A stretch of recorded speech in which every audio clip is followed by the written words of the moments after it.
Welcome to Crossdressing Stories. Here, we share personal stories, celebrate self-expression. If you're on your own journey or simply curious, you've found your community. Subscribe and join the conversation. Ethan, if you don't put on the damn dress, we're both screwed. Alex's voice was calm, unnervingly so, but his grip on my wrist was iron tight. The ticket in his other hand wasn't just for a movie, it was a one-way pass to a life I never imagined. And by the time I realized the depth of his deception, the first button on the silk blouse was already undone. It had all started so innocently. Friday afternoon, the promise of the weekend hanging in the air like the scent of cut grass. I'd thrown my duffel bag into the back of my beat-up sedan and driven the 45 minutes to Alex's place with a grin plastered on my face. Our biannual movie marathon weekend was a sacred tradition, a bastion of male bonding built on a foundation of pizza, cheap beer, and arguing about the cinematic merits of 80s action flicks. I pulled into his driveway, noting his car was the only one there. Perfect. Just the two of us. I grabbed my bag and bounded up the steps to his front door, not even bothering to knock. "Honey, I'm home," I bellowed, dropping my bag in the entryway. Alex emerged from the living room, but something was off. He wasn't wearing his usual weekend uniform of faded jeans and a band t-shirt. Instead, he was in a crisp button-down and dark chinos. He was holding two glasses of something that was definitely not beer. "Hey, man," he said, his smile not quite reaching his eyes. "Glad you made it. Here." He handed me a glass. The liquid inside was a strange, iridescent purple. "What's this?" I asked, sniffing it suspiciously. It smelled faintly of lavender and ozone. "Just a little something to get the party started," he said, his voice a little too breezy. "A pre-game cocktail. I'm trying out some mixology." I raised an eyebrow. Alex's idea of mixology was pouring whiskey into a glass with some ice, but hey, it was the weekend. I shrugged and took a long sip. It was surprisingly smooth, with a strange tingling sensation that spread from my tongue down my throat. It wasn't unpleasant, just different. "So, what's first on the docket?" I asked, moving toward the couch. "Are we starting with Die Hard or Predator? I vote Predator." "Actually," Alex said, setting his own glass down without drinking from it, "I was thinking we could start with something a little different. A game." I stopped and turned. "A game? What kind of game? You didn't get a new console, did you?" "No, nothing like that." He walked over to a large cardboard box I hadn't noticed tucked in the corner of the room. He opened the flaps with a theatrical flourish. "I was thinking, a costume party." I stared at him, then at the box, then back at him. "A costume party for two dude. Did you hit your head?" He pulled something out of the box. It was a lacy, black bra. My laughter died in my throat. "What the hell is that?" "It's a prank," he said quickly, his eyes darting around the room. "For laughs. I got this stuff from a gag store. The idea is, we have to wear whatever we pull out of the box for the first movie. It'll be hilarious." I eyed the flimsy piece of lingerie in his hand. "There is no way in hell I'm wearing that, Alex." "Oh, come on, Ethan," he wheedled, stepping closer. "Don't be a spoil sport. It's just for a couple of hours. No one's gonna see. It's just us." His insistence was weird. Alex was usually the more reserved one. I was the loudmouth, the instigator. This role reversal was setting off alarm bells in my head, but the strange cocktail was making my thoughts feel fuzzy, slow-moving, like they were wading through molasses. The tingling sensation was spreading, a low-level hum under my skin. "Why do you care so much?" I asked, my voice sounding a little distant to my own ears. "Because it's funny," he insisted, his tone bordering on desperate. "Look, I'll do it too." He reached into the box and pulled out a pair of bright pink panties. "See, we'll look ridiculous together." I still hesitated. The whole thing felt wrong. But he was my best friend. We'd known each other since kindergarten, shared secrets, covered for each other, been through breakups and family drama side by side. If he was this insistent about some stupid prank, maybe I should just play along. What was the worst that could happen? Fine, I sighed, snatching the bra from his hand. But you are never, ever allowed to speak of this again. And you're putting on those ridiculous pink things right now. A wave of relief washed over his face.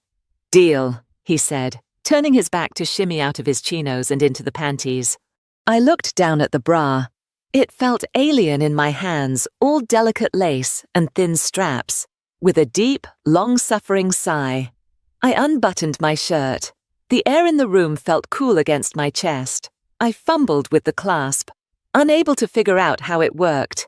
Here, Alex said, his voice suddenly right behind me. Let me. His fingers brushed against my back as he took the bra from me. They were warm, and a jolt went through me that had nothing to do with the cocktail. He expertly maneuvered the straps around my shoulders and clicked the clasp into place at my back. The band was snug against my ribs. There, he said. See, not so bad. But it was bad. It was worse than bad. The moment the fabric settled against my skin, the tingling sensation in my chest intensified 1,000 times over. It wasn't just a hum anymore. It was a vibrant, electric thrum, concentrating right under my pecs. Whoa, I breathed, pressing a hand to my chest. What was in that drink? Man, I feel weird. Just relax, Alex murmured, his hands now resting on my shoulders. His grip was gentle, but firm. It's part of the game. I tried to laugh it off, but a genuine wave of panic was starting to crest inside me. The fabric of the bra, which had been merely snug a moment ago, now felt tight, uncomfortably tight. I could feel my pectoral muscles twitching, spasming. Then came a warmth, a deep radiating heat that felt like it was coming from my very bones. I looked down. My eyes went wide. My flat, masculine chest was changing. I watched in horrified fascination as the tissue began to swell, pushing against the black lace. It was a subtle shift at first, like my muscles were puffing up after a hard workout, but it didn't stop. The sensation was intense, a mixture of a deep ache and an almost painful sensitivity. Alex, what the hell is happening? I gasped, trying to shrug his hands off my shoulders, but his grip tightened. Take this thing off me! I can't, he said, his voice low and serious. Not yet. Just breathe, Ethan. It'll be over soon. His thumbs began to rub slow, soothing circles on my back. It was an intimate gesture, one he'd never made before. And in my state of panic and confusion, it was disarmingly calming. My frantic energy began to ebb, replaced by a strange, woozy acceptance. The swelling continued, my nipples, suddenly hypersensitive, pebbled hard against the lace, sending shivers down my spine. The ache deepened as my chest continued to expand, filling the cups of the bra until they were perfectly snug. I could see the soft curve of cleavage beginning to form. They weren't massive, maybe a small B cup, but they were undeniably, horrifyingly female. I stared down at myself, my brain refusing to process what my eyes were seeing. This wasn't a prank. This wasn't a game. This was something else entirely. The drink, I whispered, the pieces clicking into place with sickening clarity. The bra, it was laced with something, some kind of chemical. Alex was silent for a moment. When he finally spoke, his voice was heavy with guilt. Nanotechnology. Actually, the drink was a primer. It distributed them through your system. The clothes are the activators. Each piece triggers a different change. Nanotechnology. The word sounded like something out of one of the sci-fi movies we were supposed to be watching. It didn't feel real. None of this felt real. I finally found the strength to twist away from him. Why? I demanded, my voice cracking. Why would you do this to me, Alex? He wouldn't meet my eyes. Instead, he walked over to the coffee table and picked up an elegant, embossed envelope. He pulled out 2 tickets and held them out to me. "This is why," he said. I snatched them from his hand. They weren't movie tickets. They were invitations to the premiere of Starlight Serenade, the biggest film of the year. Hosted by a legendary director Alex had been trying to get a meeting with for almost 2 years. And in the bottom right corner, in delicate script, were the words "couples only, strictly enforced." The betrayal hit me like a physical blow. "You're kidding me," I said, my voice dangerously low.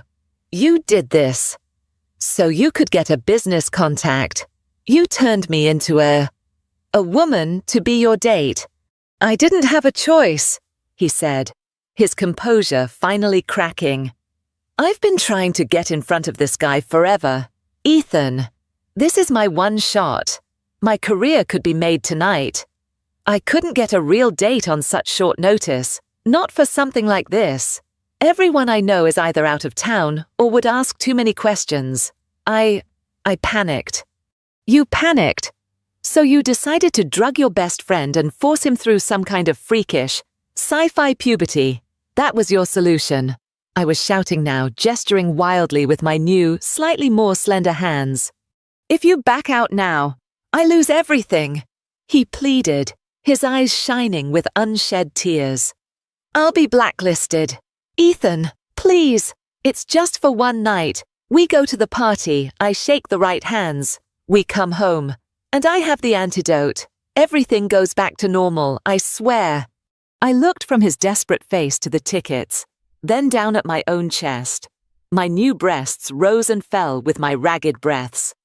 I felt violated, manipulated, and furious. But I also saw the genuine terror in my best friend's eyes. For all his bravado, Alex had always been insecure about his career as a screenwriter. He saw this as his only chance to break through. He had done a monstrous thing, an unforgivable thing, but he had done it from a place of sheer desperation. Part of me wanted to storm out, to leave him to face the consequences of his insane plan. But another part, the part that had stood by him for 20 years, couldn't do it. With a shuddering sigh that felt completely foreign in my new lungs, I dropped the tickets on the table. "Fine," bit out, the word tasting like ash. "Fine, but you owe me. You owe me for the rest of our goddamned lives." The relief that flooded his features was so potent it was almost sickening. "Thank you," he breathed. "Ethan, thank you. We have to finish the transformation." He approached me cautiously, as if I were a wild animal. He reached back into the box and pulled out a simple, dark blue skirt. "The fabric is encoded," he explained softly. "It'll reshape you, just a little." My jaw was clenched so tight I thought my teeth would crack. I said nothing, numbly. I unzipped my jeans and let them fall to the floor. I stood there in my boxer shorts and the lacy black bra, a bizarre hybrid of man and woman. Alex knelt before me, the skirt in his hands. "You have to take those off," he said, gesturing to my boxers. I closed my eyes, feeling a fresh wave of humiliation. I hooked my thumbs into the waistband and pushed them down, kicking them away. I was completely exposed. "Okay," Alex whispered a step in. I did as I was told, stepping into the circle of fabric. He slid the skirt up my legs. His fingers were shockingly warm as they brushed against my calves, my knees, my thighs, as the waistband settled around my middle. His hands rested on my hips, his thumbs pressing gently into the small of my back. He didn't let go. The moment the zipper closed, a new wave of energy pulsed through my lower body. It was a strange, deep-seated sensation, like my bones were made of clay and were being gently but firmly molded. I felt a pulling sensation at my hips, a widening that was both subtle and profound. My waist cinched, creating a curve that hadn't been there seconds before. My thighs seemed to slim down, the muscles softening, elongating. The whole process was silent, smooth, and utterly terrifying. Alex's hands stayed on my waist the entire time, as if he were physically sculpting me. When the sensation faded, his fingers lingered, tracing the new curve of my hip. He stood up, his eyes wide with a mixture of awe and something else I couldn't decipher. He retrieved a simple, cream-colored silk blouse from the box and helped me put it on. The fabric felt incredible against my newly sensitive skin. Then came sheer stockings that made my legs tingle, and a pair of low, black heels that forced me to stand differently, shifting my center of gravity. Finally, only one item was left in the box, a delicate silver necklace with a small glowing blue pendant. "This is the last piece," Alex said, his voice husky. It handles the face and voice." I stood rigidly as he stepped behind me to fasten the clasp. The metal was cool against my skin. As it clicked into place, a final, intense surge of energy shot up my spine and into my head. It felt like my face was submerged in warm water. I felt the sharp line of my jaw soften, my cheekbones rise slightly, my lips plump, my Adam's apple dissolved. And when I tried to speak, a voice that was not my own came out a smooth, feminine alto. "Alex." He stumbled back a step, his breath catching in a sharp gasp. He stared at me, his eyes roaming over my face, my body, my new form. The guilt and desperation were gone from his expression, replaced by pure, unadulterated shock. "Holy shit!" he breathed, his voice filled with a strange reverence. You're her." Her. The word slipped out in my new voice, smooth and questioning. I didn't recognize the sound of it. I didn't recognize anything. Alex didn't answer. He just kept staring, his gaze so intense it felt like a physical touch. He seemed to be in a trance, finally. He shook his head as if to clear it and gestured toward the full-length mirror by his bedroom door. "See for yourself," he whispered. My legs felt unsteady in the heels, my movements clumsy and foreign. Each step was a minor miracle of balance. I walked toward the mirror with the trepidation of someone approaching the scene of an accident. I stopped in front of the glass, and for a moment, my brain simply refused to connect the image in the mirror with the person I was inside. It wasn't me. It couldn't be. The person staring back at me was a stranger, a woman. She was pretty, in a quiet girl-next-door sort of way. Her hair, which had been my short, unremarkable brown, was now shoulder-length and fell in soft waves around her face. Her eyes were still my color, a dark hazel, but they seemed larger, framed by long, dark lashes I definitely didn't have an hour ago. Her face was softer, the angles of my jaw and chin rounded into a delicate oval. Her lips were fuller, slightly parted in an expression of stunned disbelief. My gaze traveled down. The silk blouse clung to the gentle swell of my breasts. My waist tapered neatly before flaring out into gently curved hips, accentuated by the simple A-line skirt. My legs, now clad in sheer stockings, looked long and slender, ending in the sensible black heels. I lifted a hand, and the woman in the mirror lifted hers. The fingers were longer, more delicate. This was real. A wave of vertigo washed over me. This was my body. This was my face. I was her. I started to say, but no words came out. Alex's reflection appeared behind me in the mirror. He stood close, his eyes not on his own image, but locked on mine. His gaze burned into me, tracing every new curve, every softened line. It wasn't the look of a friend checking on another friend. It was the look of a man looking at a woman. And for the first time, I felt a strange, unfamiliar flutter in my stomach. "We need to practice," he said, his voice pulling me from my stupor.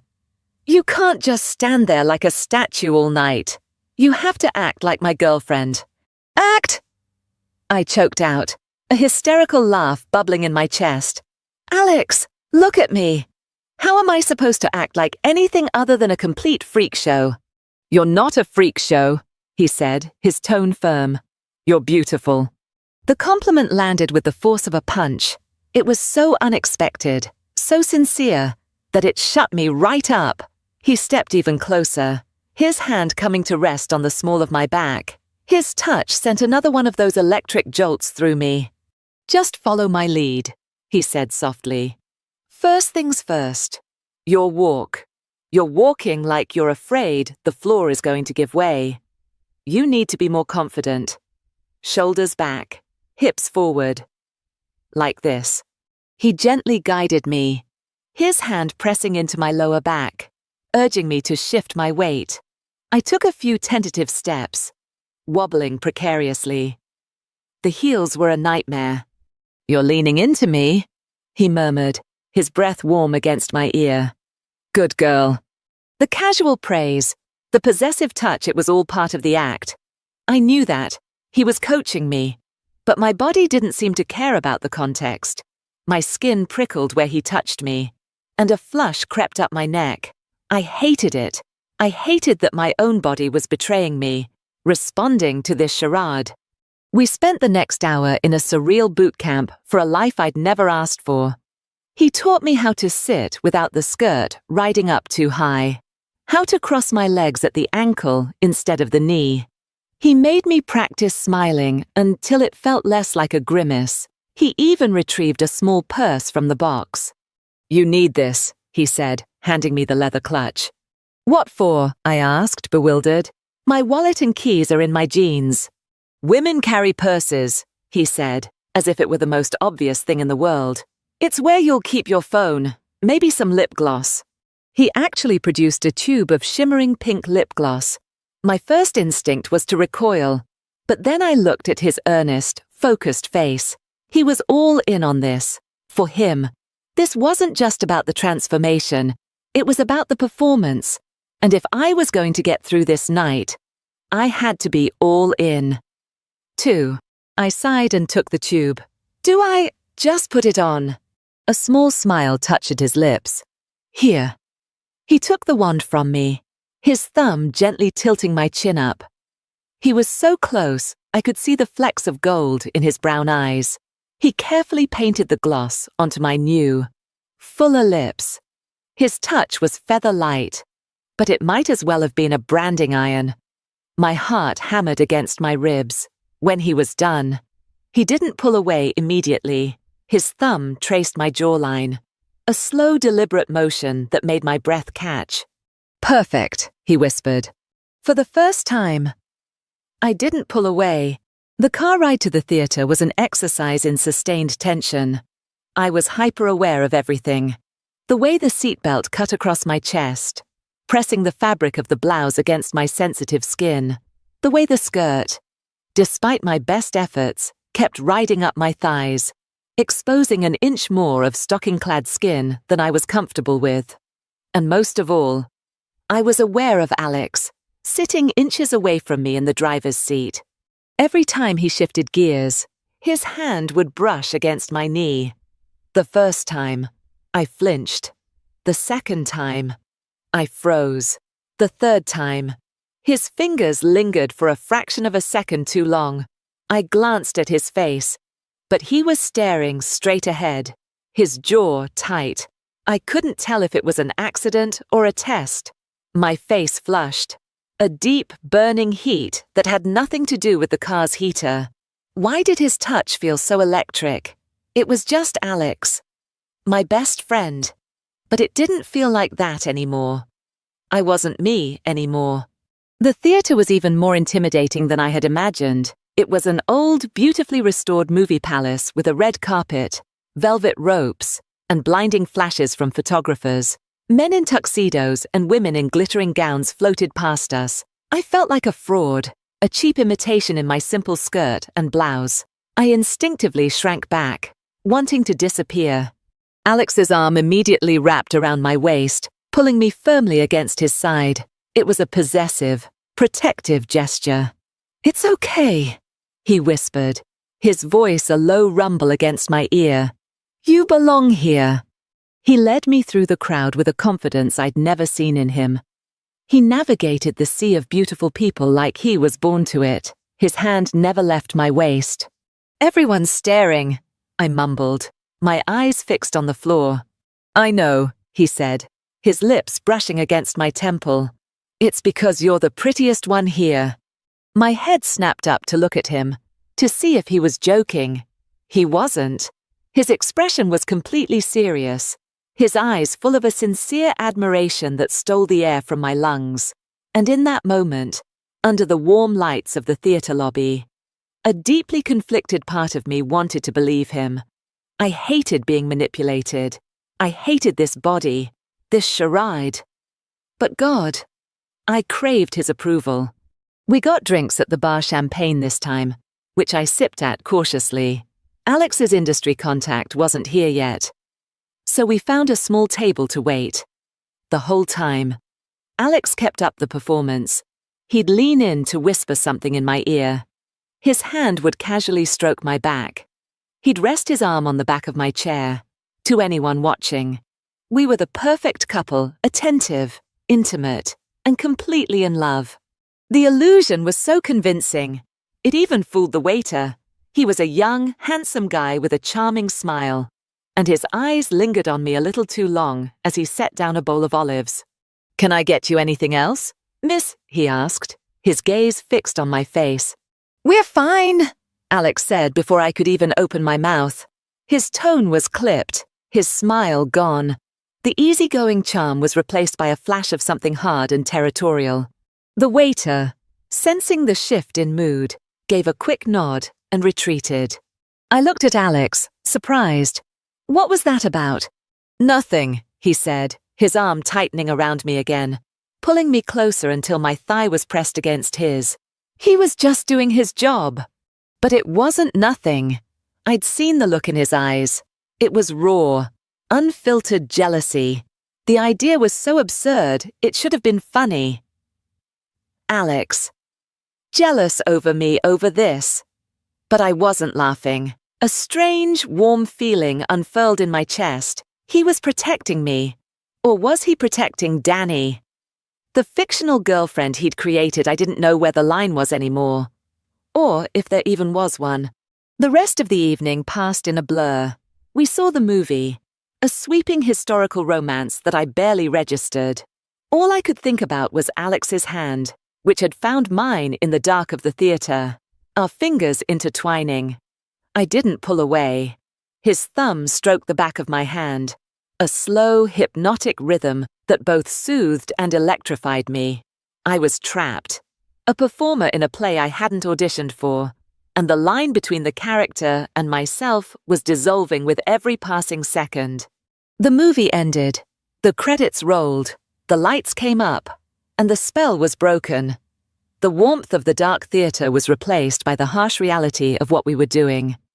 The walk back to the car was silent, a stark contrast to the easy chatter of the couples around us, the weight of the purse on my shoulder, the pinch of the heels, the cling of the skirt. It all felt oppressive now, the components of a cage. We reached Alex's car in the sprawling parking structure, the distant city lights doing little to illuminate the gloom.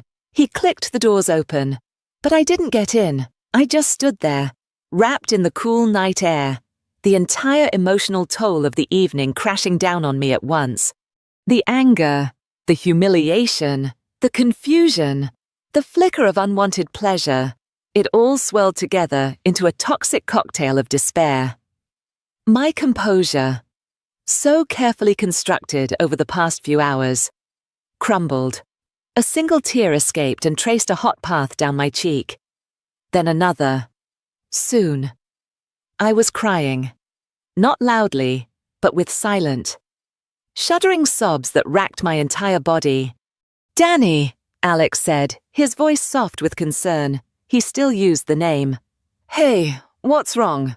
Did someone say something?" "Stop," I choked out, wiping at my eyes with the back of my hand. The gesture felt feminine, delicate. I hated it. "Just stop calling me that." I finally looked at him, my vision blurry with tears. "This isn't just about the tickets. Is it? This whole night, the way you looked at me, the way you touched me." My voice broke. "You wanted this. You wanted me like this." It wasn't just an accusation. It was a realization that had been solidifying all night. The careful coaching, the possessive touches, the flash of jealousy. It wasn't just an act to fool a director. It was for him. Alex's face fell. The last vestiges of the confident charmer from the party vanished, leaving behind the vulnerable, insecure man I knew. He leaned against the car, running a hand through his hair. He looked utterly defeated. "No," he said, his voice barely a whisper. "Not like this." He took a deep breath, the sound loud in the quiet garage. "Yes, I wanted you," he admitted. Finally meeting my gaze, his eyes were filled with a pain that mirrored my own. "I have for years, maybe always, I don't know."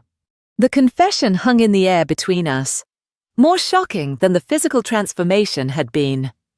Alex, my Alex, the guy I watched football with, the guy who helped me move a couch up 3 flights of stairs, the guy who had been a constant, platonic fixture in my life for 2 decades. "You're gay?" I asked, the question sounding stupid and small as soon as it left my lips.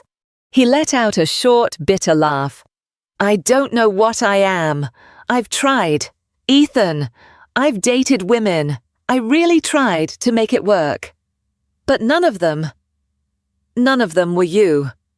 He looked away, his shame palpable. "Every time I saw you with a girlfriend, I felt like my insides were being twisted into knots. I was happy for you, but I was also jealous, and I hated myself for it." He pushed off the car and took a step toward me. "I was a coward. I was so terrified of telling you the truth.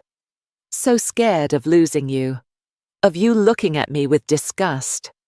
I thought if I could just have one night, just pretend, maybe it would be enough. This whole scheme, the nanites, the party. It was a coward's shortcut, a pathetic, insane way to get what I was too afraid to ask for." His words hit me harder than any slap could. The raw vulnerability in his confession stripped away my anger, leaving behind a deep, aching sadness for him, for both of us, for the years of friendship that had apparently been built on a foundation of his silent suffering. But the hurt was still there, sharp and piercing. He hadn't just been a coward, he had violated my trust, my body, my entire sense of self. "A shortcut," I repeated, my voice trembling with a fresh wave of fury.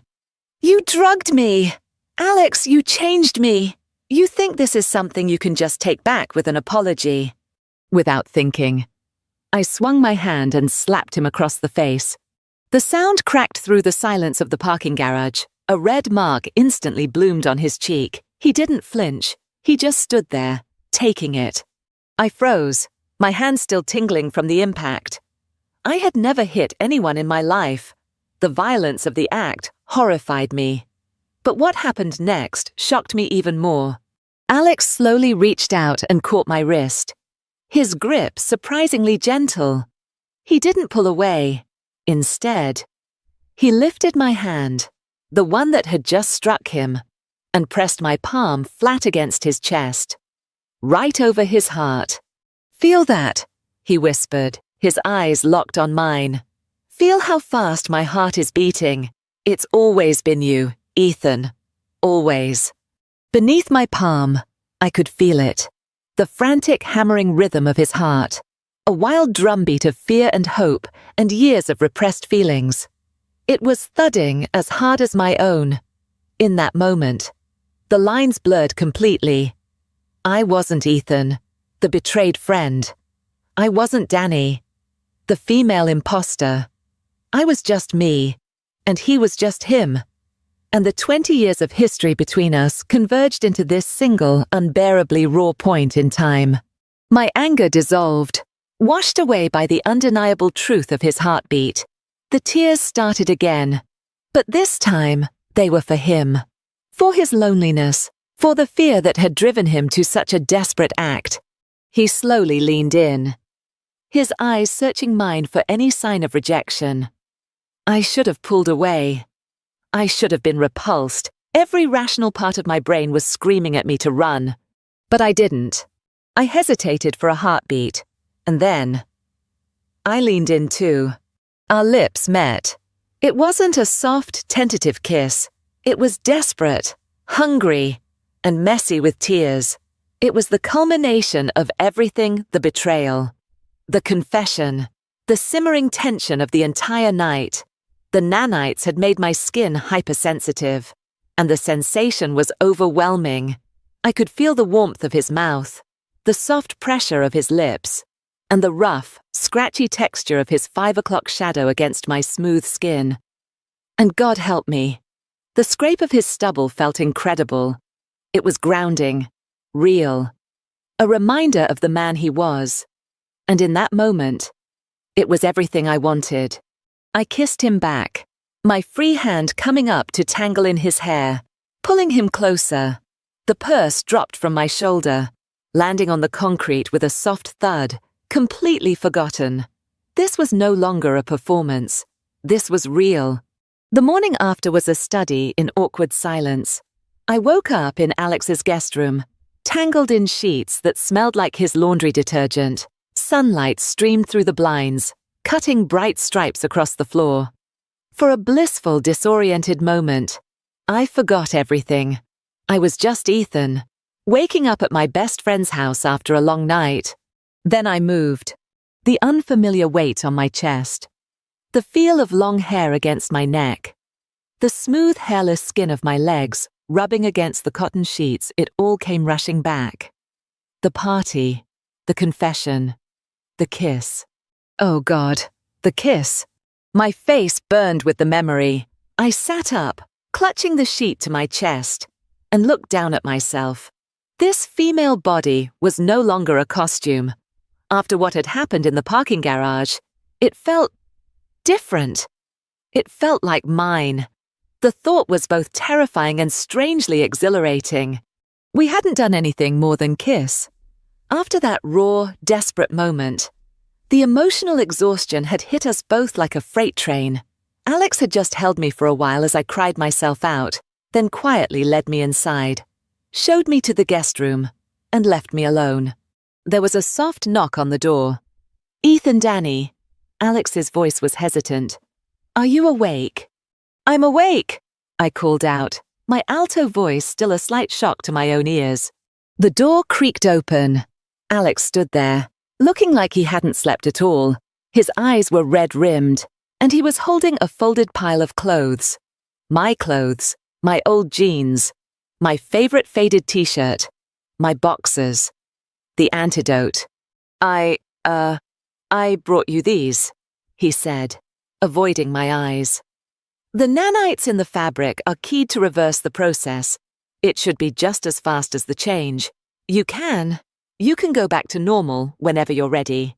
He set the clothes on the chair by the door, as if they were radioactive. The promise of normalcy, of being myself again. Should have been a profound relief. An hour ago, it would have been. But now I wasn't so sure. I looked from the pile of familiar, masculine clothes to my reflection in the dark screen of the television. I saw a woman with sleep-tousled hair and wide, uncertain eyes. I traced the line of my collarbone, the gentle slope of my shoulder. This body was the result of a lie, a betrayal. But it was also the body Alex had kissed, the body that had felt his heart beat against its palm. "Thank you," I said softly. He just nodded, still not looking at me, and started to back out of the room. "Alex, wait." He paused, his hand on the doorknob. "Last night," I started, unsure of what I even wanted to say. "When you said you've had feelings for years. How long is years?" He finally looked at me, a sad smile touching his lips. "Since we were 16, I think. I remember you fell off your skateboard and scraped up your knee. I helped you clean it, and you leaned on me all the way home. It was the first time I realized I didn't just want to be your friend." The simple, sweet memory hit me with surprising force. I'd completely forgotten about that day. To me, it was a meaningless Tuesday. To him, It was a turning point. He left, closing the door softly behind him. I sat there for a long time, the silence of the house pressing in on me. I knew Alex was giving me space, letting me make the decision on my own, but I couldn't think. My mind was a tangled mess of conflicting emotions. I needed a distraction. I got out of bed, wrapping the sheet around myself like a toga, and began to wander around the guest room. It was a room I'd slept in dozens of times, but it felt different now. On the bookshelf, tucked between old paperbacks, was a worn, leather-bound journal. I'd seen it before but never paid it any mind.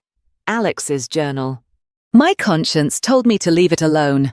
It was an invasion of his privacy, a line that even after everything, I shouldn't cross, but my curiosity, my desperate need to understand the man who had turned my world upside down, was stronger. My hands trembled as I took it from the shelf. I opened it to a random page. The date at the top was from 5 years ago. Alex's familiar scrawl filled the page, but what caught my eye was the sketch in the margin. It was a drawing of me, laughing at something, my head thrown back. It was detailed. Loving, underneath. He had written "Saw E today." He wore that stupid green hoodie again. Wish I could hold his hand without having to hide it. I flipped through the pages. It was full of sketches of me concentrating on a video game, me asleep on his couch, me talking animatedly, my hands gesturing, and the writing. It was a chronicle of years of quiet pining, of jealousy over girlfriends I'd brought around, of a deep and profound loneliness. He wrote about stealing one of my hoodies from his car just so he could have something that smelled like me.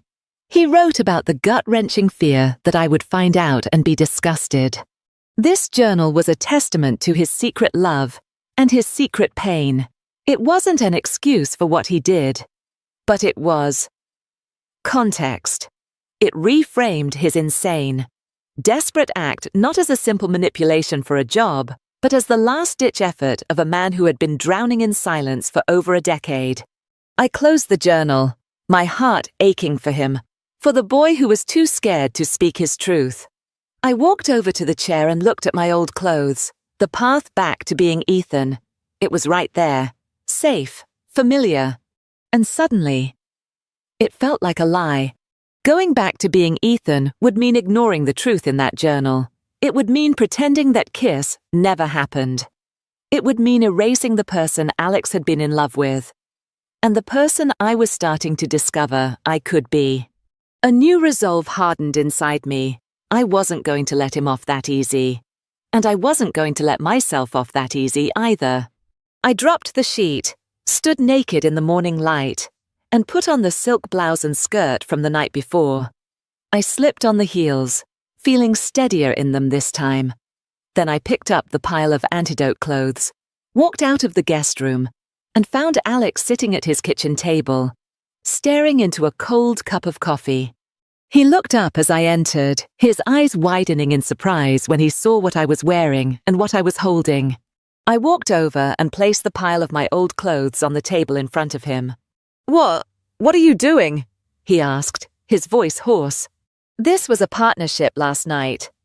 "Right," I said, my voice steady. "You and me, your girlfriend." He nodded slowly. Confused. "Then it's a partnership this morning." "Two," I said, pushing the clothes toward him. "This was a test of trust, Alex. A test you failed spectacularly. Now it's my turn." His eyes flickered from my face to the clothes. Understanding, and a healthy dose of fear, dawned in his expression. "You want me to wear them?" he stammered. "I want you to understand." I corrected him. "I want you to feel, just for a second, what it's like to be this vulnerable, to have your body feel like it's not your own, to be completely at someone else's mercy." My gaze softened. "I need to know you see me, Alex. Not a fantasy, not a loophole. Me. And if you're going to ask me to even consider this new reality, Then you need to be willing to meet me halfway. I held his gaze, my own test of trust. I was demanding he expose his own vulnerability, to put himself in the same position he had forced me into. It was a huge ask. It was everything. He looked at the clothes. Then back at my face. I saw a war of emotions in his eyes. Fear. Embarrassment. Shame. But underneath it all, I saw the same desperate love that filled the pages of his journal. His nervous vulnerability, the very thing he'd tried so hard to hide, was what finally melted the last of my resolve. He took a shaky breath, and with a trembling hand, he picked up the t-shirt. "Okay," he whispered. "Okay, Danny." Watching Alex, the man who had always been my rock-solid, confident friend, nervously unbutton his shirt to put on my old, faded t-shirt was one of the most surreal experiences of my life. The shirt was too small for him, stretching tight across his broader shoulders. He fumbled with the boxers, his face flushed with a deep, crimson embarrassment. He looked awkward, exposed, and utterly vulnerable. And in that vulnerability, I saw the ultimate act of trust. He was willing to be humbled, to be put in a position he feared, all for me. The clothes, of course, did nothing to him. They were keyed to my DNA, not his. But that wasn't the point. The point was his willingness. He stood before me, looking ridiculous in the ill-fitting clothes, his eyes begging for something. Forgiveness, understanding. I walked over to him and gently took his hand. "Thank you," I whispered. "For what?" he asked, his voice thick with emotion.